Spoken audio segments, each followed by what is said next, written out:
Doctor menstrual నుంచి menopause వరకు ఒక వుమెన్ బాడీలో అనేకమైన హార్మోనల్ చేంజెస్ అవుతూ ఉంటాయి. సో, వాటిని ఎలా ఐడెంటిఫై చేయొచ్చు? ఎలాంటి హార్మోనల్స్‌కి మనం ఎలాంటి స్టేజ్‌లో ఉన్నామని చెప్పి ఎలా ఐడెంటిఫై యాహ్! చేయొచ్చంటారు? అండి.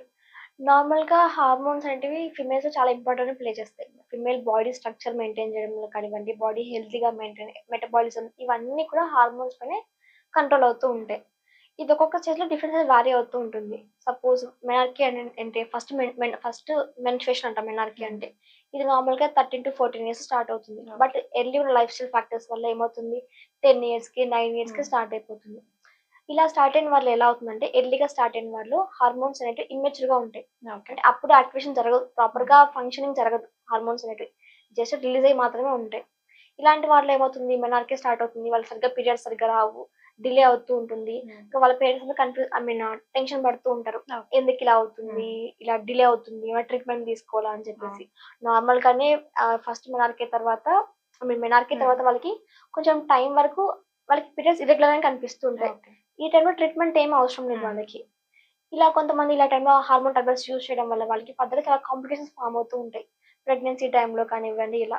హ్మ్. సో, అప్ టు 3-4 ఇయర్స్ వరకు వాళ్ళకి ఎలాంటి మెడిసిన్స్ అవసరం లేదు ఈ టైంలోనే. ఓకే. హార్మోన్స్‌కి నేచురల్‌గా ఇంప్రూవ్ అవ్వడానికి కొంచెం టైమ్ టేకింగ్ గానే ఉంటుంది. హ్మ్.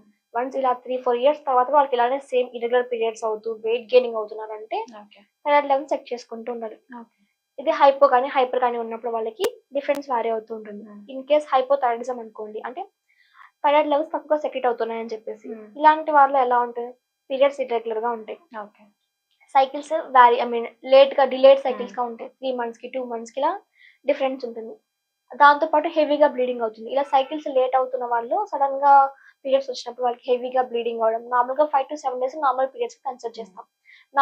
Up to 80 ML of blood లాస్‌ని నార్మల్‌గా ట్రీట్ చేస్తూ ఉంటాం. Okay. So, more than 7 days కానివ్వండి, 9 డేస్, 10 డేస్ ఇలా బ్లీడింగ్ అవుతున్నా, హెవీగా అవుతున్నా కానీ, హ్మ్. క్లాట్స్ ఏమైనా పడుతున్నా కానీ, ఈ స్టేజ్‌లో మటుకు హార్మోనల్ ఇంబాలెన్స్ ఉన్నట్టు చూసుకుంటూ ఉండాలి. ఓకే. ఏదైతే థైరాయిడ్ హార్మోన్స్ అయినా ఇంబాలెన్స్ అయ్యుండొచ్చు ఈ హ్మ్. స్టేజ్‌లో. నెక్స్ట్ హైపర్ థైరాయిడిజం అంటాం. హైపర్ అంటే థైరాయిడ్ హార్మోన్స్ అనేటివి ఎక్సెసివ్‌గా సెక్రీట్ అవుతున్నాయి హ్మ్. వీళ్ళలోని. ఇలాంటి వాళ్ళు ఏమవుతుంది నార్మల్‌గా ప్రాపర్‌గా వెయిట్ మెయింటైన్ చేస్తే సడెన్‌గా వెయిట్ లాస్ అయిపోతారు. అవును. వాళ్ళు ఎంత ఫుడ్ తిన్నా కూడా వాళ్ళు వెయిట్ గెయినింగ్ అవ్వరు వీళ్ళలోను. దీంతో పాటు ఆ పీరియడ్స్ స్కాంటీగా ఉంటాయి వీళ్ళలోను. అంటే తక్కువ బ్లీడింగ్ అవుతుంది. హ్మ్. ప్రీవియస్‌గా నార్మల్‌గా బ్లీడింగ్ అవుతున్నా కూడా సడెన్‌గా 1 డే, 2 డేస్ కానివ్వండి, లేదంటే హాఫ్ డే కానివ్వండి ఇలా బ్లీడింగ్ అవుతూ ఉంటుంది. హ్మ్. ఇది హైపర్ థైరాయిడిజం కండిషన్‌లో చూస్తూ ఉంటాం. ఓకే. నెక్స్ట్ రిప్రొడక్టివ్ ఏజ్ అంటాం. అంటే 18+ ఉన్నవాళ్ళు. హ్మ్. 18-35 ఇయర్స్ వరకు రిప్రొడక్టివ్ ఏజ్ కన్సిడర్ చేస్తుంటాం. ఓకే. ఇలాంటి స్టేజ్‌లో ఎలా ఉంటుంది లైఫ్ స్టైల్ ప్రాక్టీస్ వల్లే హార్మోన్స్ అనేటివి డిఫరెన్స్ అవుతూ ఉంటాయి. హ్మ్.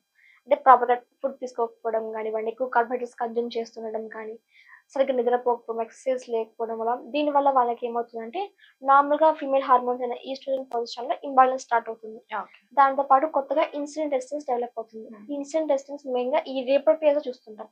అంటే హ్మ్. ఎవరైతే ఫెర్టిలిటీకి ఏజ్‌లో ఏజ్. ఉంటారో, ఆ ఏజ్‌లో వాళ్ళు ఇలా ఎక్కువ కామన్‌గా చూస్తుంటాం హ్మ్. ఇది. ఇంకా వీళ్ళలో పీరియడ్స్ సరిగ్గా రాకపోవడం కానివ్వండి, హెవీగా వెయిట్ లాస్ కానివ్వండి, ఓకే. వెయిట్ లాస్ తక్కువగా ఉంటారు. హ్మ్. వెయిట్ గెయినింగ్ కానివ్వండి, హెయిర్ ఫాల్, హ్మ్. యాక్నే ఇంకా స్కిన్ డిసీజెస్ రావడం ఇవన్నీ కామన్‌గా ఉంటాయి. ఓకే. వీళ్ళేమనుకుంటారు ఈ స్టేజ్‌లో సపోజ్ హెయిర్ ఫాల్ వచ్చిందనుకోండి, హ్మ్. హెయిర్‌కి ట్రీట్మెంట్ తీసుకొని సీరమ్స్ కానీ, ఆయిల్స్ కానీ చేంజ్ చేసుకుంటారు. హ్మ్. ఇన్ కేస్ యాక్నే అనుకోండి, యాక్నేకి ఫేస్ వాష్ కానివ్వండి, సీరమ్స్ కానీ ఇలా అప్లై చేస్తుంటారు. అంటే డిఫరెంట్‌గా ట్రీట్ చేయడం జరుగుతుంది సింప్టమ్స్ హ్మ్. అనేటివి. ఇవన్నీ ఒక సింప్టమ్, ఒక డిసీజ్ కిందకే వస్తాయి. ఓకే. బట్ కానీ ట్రీట్మెంట్ అనేది డిఫరెంట్‌గా తీసుకుంటూ డిలే అవుతూ ఉంటాయి. హ్మ్. దీనివల్ల వాళ్ళకేమవుతుంది ప్రెగ్నెన్సీస్ టైమ్‌లో వాళ్ళకి ఇలా పీరియడ్స్ సరిగ్గా రాలేదు. లేదంటే ప్రెగ్నెన్సీ కోసం ట్రై చేస్తున్నా కన్సీవ్ అవ్వట్లేదు అని హ్మ్. చెప్పేసి అప్పుడు బాధపడుతూ ఉంటారు. ఓకే. సో, ఈ రిప్రొడక్టివ్ స్టేజ్‌లో ఇవన్నీ సింప్టమ్స్ ఏదైతే ఉన్నట్టయితే హ్మ్. వెంటనే డాక్టర్‌ని కన్సల్ట్ అవ్వడం మంచిది. అంటే ఓకే. పీరియడ్స్ సరిగ్గా రాకపోయినా, హ్మ్. హెయిర్ ఫాల్ అవుతున్నా, యాక్నే అవుతున్నా, స్కిన్ డిసీజ్ ఏమవుతున్నా, స్కిన్ మొత్తం డార్క్‌గా అయిపోతుంది, థిక్‌గా అయిపోతుంది అవును. అట్లాంటివి. ఇలాంటివన్నిటి కూడా మనం ఎర్లీగా ట్రీట్మెంట్ తీసుకోవడం మంచిది. So, okay. ఈ స్టేజ్‌లో వచ్చే పీసీఓఎస్ కానీ, పీఎంఓఎస్ కానీ ఇవన్నీ కూడా మనం కంట్రోల్ చేసుకోవచ్చు ఎర్లీగా. హ్మ్. ఈ సింప్టమ్స్ ఇలా కామన్‌గా ఉంటాయి. ఓకే. దీని తర్వాత వాళ్ళకి హార్మోనల్ ఇంబాలెన్స్ వల్ల ఫైబ్రాయిడ్స్ స్టార్ట్ అవుతాయి. అంటే హ్మ్. 25 ఇయర్స్ ప్లస్ ఉన్న వాళ్ళని. ఓకే. ఫైబ్రాయిడ్స్ అంటే ఈస్ట్రోజన్ డామినెన్స్ వల్ల స్టార్ట్ అవుతది. హ్మ్. ఇప్పటి వరకు తక్కువగా ఉండడం వల్ల స్టార్ట్ అయ్యి, హ్మ్. ఈ తర్వాత హార్మోన్స్ డామినెన్స్ పెరిగిపోతుంది. అంటే అవును. ఫుడ్ కన్జంప్షన్ వల్ల, లేదంటే జెనెటిక్ ఫ్యాక్టర్స్ వల్ల కానీ, హ్మ్. దీనివల్ల వాళ్ళ ఈస్ట్రోజన్ డామినెన్స్ పెరిగిపోతుంది. ఈస్ట్రోజన్ డామినెన్స్ అంటే నార్మల్‌గా ఉండాల్సిన దానికన్నా కూడా ఈస్ట్రోజన్ ఎక్స్‌ట్రా‌గా సెక్రెట్ అవుతుంది. నార్మల్‌గా ఈస్ట్రోజన్ ఏం పని చేస్తుందంటే గర్భాశయంలో ఎండోమెట్రియం లోపల పొర ఉంటుంది. ఓకే. ఆ పొర గ్రో అవ్వడంలో ఈస్ట్రోజన్ హార్మోన్ హెల్ప్ అవుతుంది. హ్మ్. ఇది ఎక్కువగా ఉండడం వల్ల డోస్ అనేది ఆ పొరలో ఎక్కువగా సెక్రెట్ అవుతూ ఉంటుంది. అది సెక్రెట్ అయ్యి అది చిన్న చిన్న గడ్డల్లాగా ఏర్పడుతూ ఉంటాయి. ఓకే. అదే ఫైబ్రాయిడ్స్ అంటాం. యూట్రైన్ ఫైబ్రాయిడ్స్ కానీ, లేదంటే ఎండోమెట్రియోసిస్ కానివ్వండి, బల్కీ యూటరస్ కానీ, అడినోమైసిస్ కానివ్వండి, ఇవన్నీ కూడా ఈ 25+ ఉన్న వాళ్ళకి కనిపించే డిసీజెస్ ఇవన్నీ. 25-35 గాని, 40 గాని, పెరిమెనోపాజ్ స్టేజ్‌లో కామన్‌గా కనిపిస్తూ ఉంటాయి. ఓకే. ఇంకా హార్మోన్స్ వల్ల పీరియడ్స్ కూడా చాలా మూడ్ స్వింగ్స్ కామన్‌గా ఉంటాయి. హ్మ్. పీఎంఎస్ అన్నాం. అవును. ప్రీమెన్స్ట్రువల్ సిండ్రోమ్స్ అనేటివి. హ్మ్. మూడ్ స్వింగ్స్ అంటే చికాకుగా అనిపించడం, కోపంగా అనిపించడం, లేదంటే డిప్రెషన్‌గా అనిపించడం చాలా మందికి, హ్మ్. లో ఫీలింగ్‌గా అనిపిస్తుంది, వీక్‌నెస్‌గా అనిపిస్తూ ఉంటుంది. అవును. ఇవి కూడా హార్మోనల్ ఇంబాలన్స్ వల్ల కాజ్ అవుతూ ఉంటుంది. నెక్స్ట్ పెరిమెనోపాజ్ స్టేట్ అంటాం. అంటే మెనోపాజ్ వచ్చే ముందు స్టేజ్. ఓకే. ఇండియన్ ఉమెన్స్‌కి మెనోపాజ్ అంటే ఏ స్టేజ్‌లో వస్తుందంటే 45+ తర్వాత. యావరేజ్‌గా 48 వరకు కన్సిడర్ చేస్తూ ఉంటాం. హ్మ్. అంటే 1 ఇయర్ పాటు ఎలాంటి పీరియడ్స్ కనిపించకపోతే ఆ తర్వాత ఫేజ్ మనం మెనోపాజ్ కిందకి అంటాం. హ్మ్. ఆ ముందు ఫేజ్ అంటే సపోజ్ 45 ఇయర్స్ ఉన్నాయనుకోండి వాళ్ళకి. 45 నుంచి అంటే ముందు అంటే 2-3 ఇయర్స్ ముందు 41, 42 ఇయర్స్ నుంచి వాళ్ళకి హార్మోనల్ ఇంబాలెన్స్ స్టార్ట్ అవుతుంది. అవును. అంటే అప్పటి వరకు వాళ్ళు హెల్తీగా ఉంటారు. నేచురల్ సైకిల్స్ ఉంటాయి.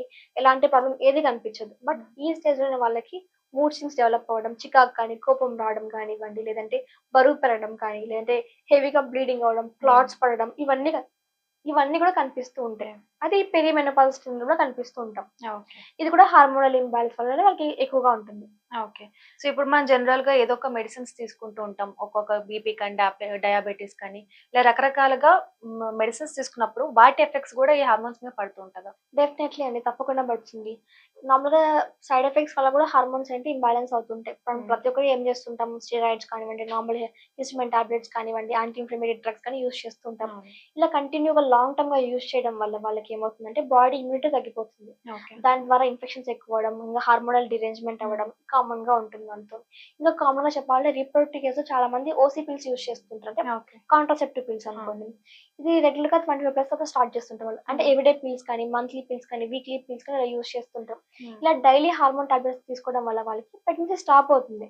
బట్ వన్స్ ఆ హార్మోన్ పిల్స్ స్టాప్ చేసిన వెంటనే వాళ్ళకి మాక్సిమం చాలా మందిలో అది కాంప్లికేషన్స్‌గా మారుతుంది. ఓకే. కొంతమందిలో మాత్రమే మళ్ళీ సైకిల్స్ రెగ్యులర్ అవ్వడం. హ్మ్. దానివల్ల ఓసీ పిల్స్ పనేంటిది? అది యూజ్ చేస్తున్నంత వరకు వాళ్ళకి ప్రెగ్నెన్సీ రాకుండా యాహ్! మెయింటైన్ చేస్తూ ఉంటుంది. వన్స్ స్టాప్ చేయంగానే అప్ టు 2 మంత్స్‌లో వాళ్ళకి బాడీ నేచురల్‌గా హీల్ అయ్యేలాగా హ్మ్. ఉంటుంది. ఇది కొంతమందిలో మాత్రమే ఉంటుంది. బట్ అవును. మాక్సిమం కండిషన్స్‌లో ఎలా ఉంటుందంటే వాళ్ళ హార్మోన్ టాబ్లెట్స్ సడెన్‌గా స్టాప్ చేయడం వల్ల వెయిట్ గెయినింగ్ అవ్వడం, హ్మ్. సైకిల్స్ ఇంకా ఇర్రెగ్యులర్‌గా మారిపోవడం, హెవీగా బ్లీడింగ్ అవ్వడం, కాంప్లికేషన్స్ రావడం ఇవన్నీ ఉంటాయి.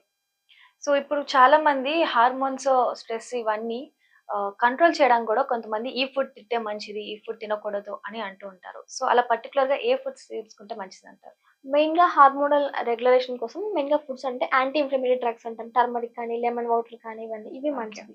దాంతో పాటు మెయిన్‌గా డిజైన్ చేయడానికి మెయిన్ కారణమే కార్బోహైడ్రేట్ రిచ్ ఫుడ్. హ్మ్. పిండి పదార్థాలు. అవును. ఇంకా షుగర్ గ్లూకోజ్ షుగర్ అంటే తేనె, చక్కెర, బెల్లం. ఈ 3 కూడా షుగర్ ఐటెమ్సే అన్నమాట. ఓకే. తేనె తింటే మంచిది, లేదంటే చక్కెర తినొద్దు ఇలా అంటారు. బట్ హ్మ్. అన్నిట్లో సేమ్ క్వాంటిటీ ఉంటుంది గ్లైసెమిక్ ఇండెక్స్ అనేది. ఓకే. సో, కార్బోహైడ్రేట్స్‌ని, షుగర్స్‌ని కంట్రోల్ చేయాలి మెయిన్‌గా. హ్మ్. దాని తర్వాత లీఫీ వెజిటబుల్స్ కానివ్వండి, ఫ్రూట్స్ కానివ్వండి, డ్రై ఫ్రూట్స్ కానీ ఎక్కువ కన్జ్యూమ్ చేస్తూ ఉండడం. హ్మ్.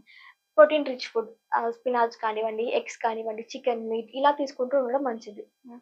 సో, చాలా వరకు మీరు చెప్పినట్టు ఇవి తీసుకుంటే బెటర్ అని అంటున్నారు.